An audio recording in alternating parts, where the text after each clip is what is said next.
দেখি twin flame এনার্জিতে যারা আছেন তাদের পার্টনারের এই মুহূর্তে কি এনার্জি।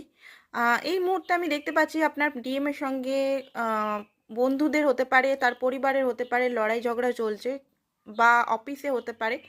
আপনার পার্টনার এই মুহূর্তে মেন্টাল কনফ্লিক্টেও ভুগছে। আপনার সঙ্গে যদি কোনো মিসআন্ডারস্ট্যান্ডিং হয়েছে, এই মুহূর্তে উনি মেন্টাল কনফ্লিক্টে ভুগছেন। নেক্সট দেখি ওনার লাইফে কিছু হয়েছে যে কারণে উনি প্রচণ্ড পরিমাণের একটা ভয়, কষ্ট, পেন, লস ফিল করছে। এই মুহূর্তে চেঞ্জ হচ্ছে ওনার লাইফে, ট্রান্সফরমেশন বলতে পারেন, চেঞ্জ হতে পারে আপনার ডিএম এর লাইফে।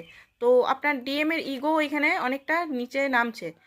আপনার সঙ্গে উনি হ্যাপি ফ্যামিলি ক্রিয়েট করতে চান, লং টার্ম রিলেশন দেখছেন এই মুহূর্তে মানে উনি ভেবে রেখেছেন লং টার্ম, বাট কিছু সিচুয়েশনের জন্য হয়ে উঠছে না, কারণ ওনার হয়তো লাইফে ফাইন্যান্স বা আদার্স কিছু স্টাক হয়ে গেছে। উনি প্রচণ্ডভাবে লস ফিল করছে আপনার সঙ্গে যদি কথা হচ্ছে না, বা ব্লক আনব্লক হয়ে আছে, ব্লক